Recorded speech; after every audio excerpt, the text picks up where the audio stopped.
Hello guys, so welcome back to my YouTube channel, and again, this is Jack TV. For today's video, tuturuan ko kayo kung paano gumawa ng interactive PowerPoint presentation katulad ng math quiz game. So let's start the game. Sa larong ito, may mga tanong na related sa math na kailangan mong sagutan ng tama. Na kapag tama ka, may tama ka. And you will proceed to the next question. Pero kapag mali naman ang iyong sinagot, sorry, mali ka. So, kailangan mo itong sagutan ng tama para makaproceed ka sa susunod na tanong.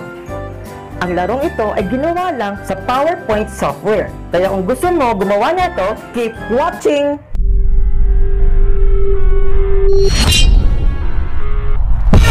I live inside my own world of me.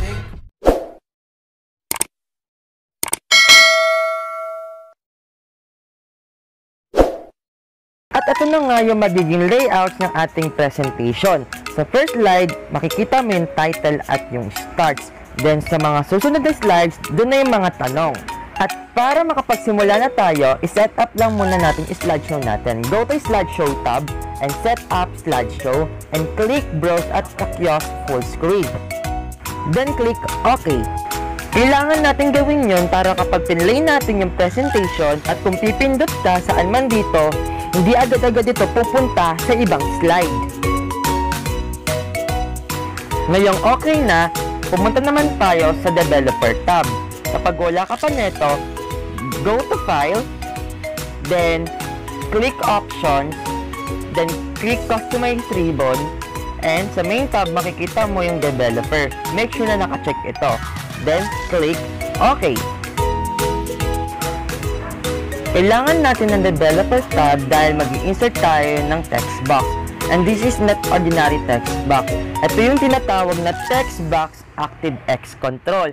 Iba yung text box na kadalasang ginagamit natin na makikita sa Insert tab, then ito, at saka ito.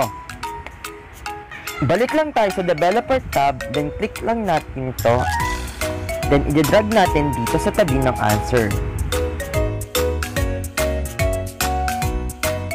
Need natin ang text box ActiveX Control dahil kapag pinlay mo ang slideshow, as you can see, pwede kang mag-type dito.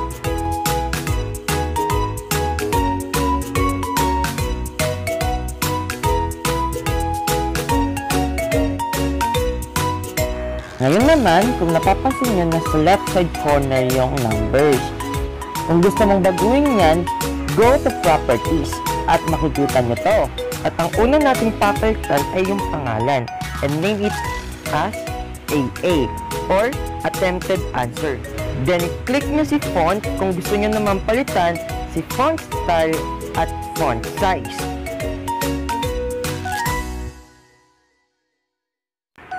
Para malaman mo kung mag-fit ba yung text sa text box, titignan nyo lang tong sample. Dito, masyadong malaki kaya bawasan lang natin. Kapag okay na, then click OK. Ngayon naman, kung gusto mong palitan yung kulay neto, go to for color. Then click lang natin to, then click palette and choose any color that you want. Punta naman tayo sa text align, then choose to make it center. Ngayong mukhang okay na, i-play muna natin yung ating presentation, then i-clear lang natin yung laman ng ating text box. Ngayon naman, mag-insert tayo ng ordinary text box. Click this and ilagay lang natin dito. Okay. Kasi dito natin ilalagay yung correct answer. Then go to Format tab and click Selection Pane. Sa Selection Pane, makikita mo lahat ng pangalan ng mga objects sa ating slide. Okay, then double click lang natin tong text box and name it as CA or correct answer. Ngayong okay na, iselect lang natin yung CA text box and 8A text box, then copy and paste it to the next slide. Then papalitan lang natin yung correct answer para sa question na to. Then repeat the process to the next slide until to the last slide.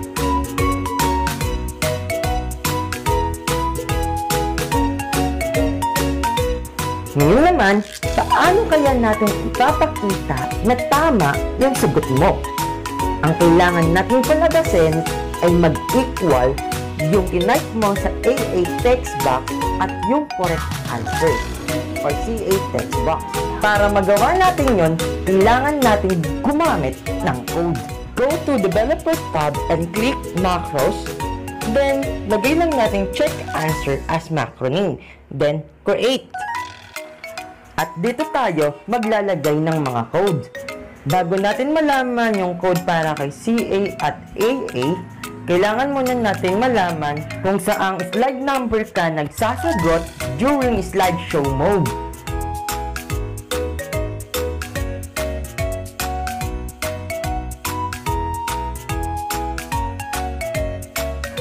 Then, ilagay lang natin tong code na to as dim current slide number as integer because we're talking about number. Then, copy this current slide number, then paste and equal to active presentation that slideshow window that view that slide index. Then, i-test naman natin kung gagana tong code na to. So, maglalagay lang tayo dito ng message box. And, write current slide number. Or just copy this and paste it.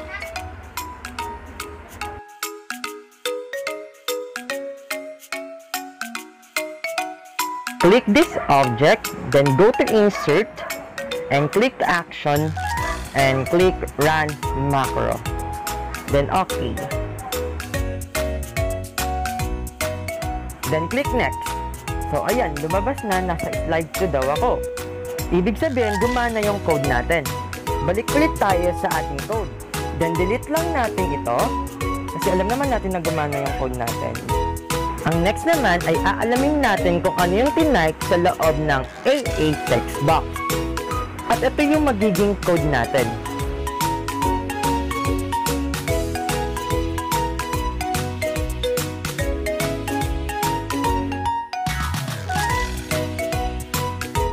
At para naman sa correct answer natin or CA text box, gamitin mo lang yung code na to.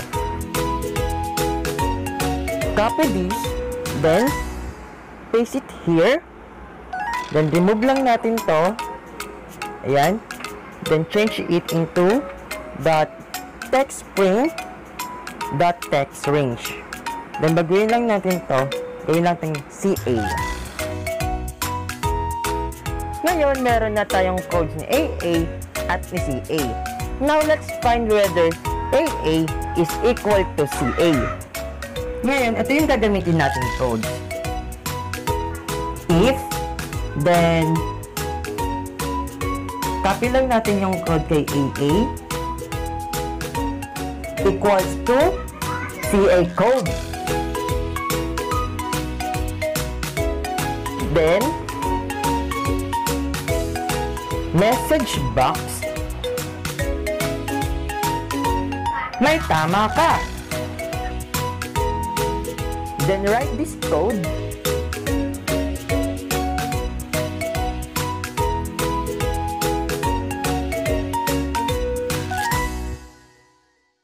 Kapag mali naman, type else and type message box, write, sorry, mali ka.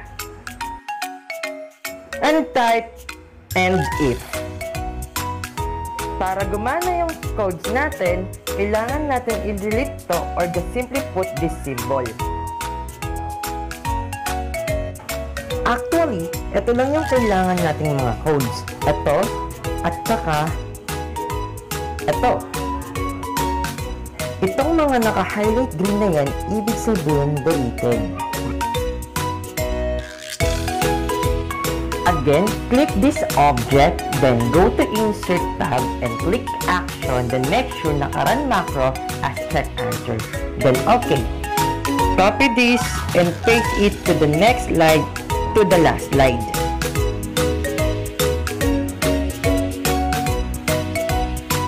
Click this object and Insert Action, then hyperlink to next slide. Okay, and click slideshow mode.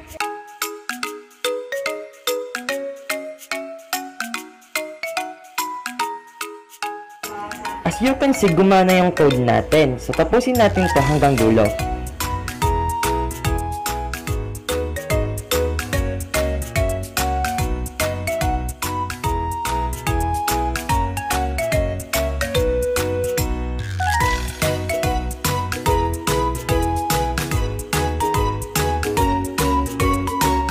Want to play again?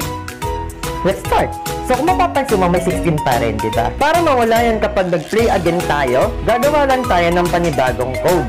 Go to developer and view code. Mag-i-insert lang tayo ng panibagong macros or subscript and name it as initialize. Then write this code for I equals to 2 to 6. Bakit 2 to 6? Dahil yung tanong natin nagsimula sa slide 2 hanggang slide 6. Pagkatapos, copy the code of AA, then equal to empty, and type next I, and change this into I, and type this code.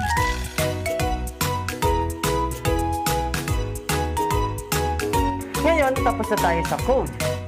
Punta tayo sa first slide and click this object and insert action, then run macro as initialize.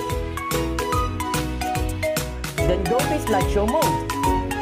Tadan! Wala na siya, diba?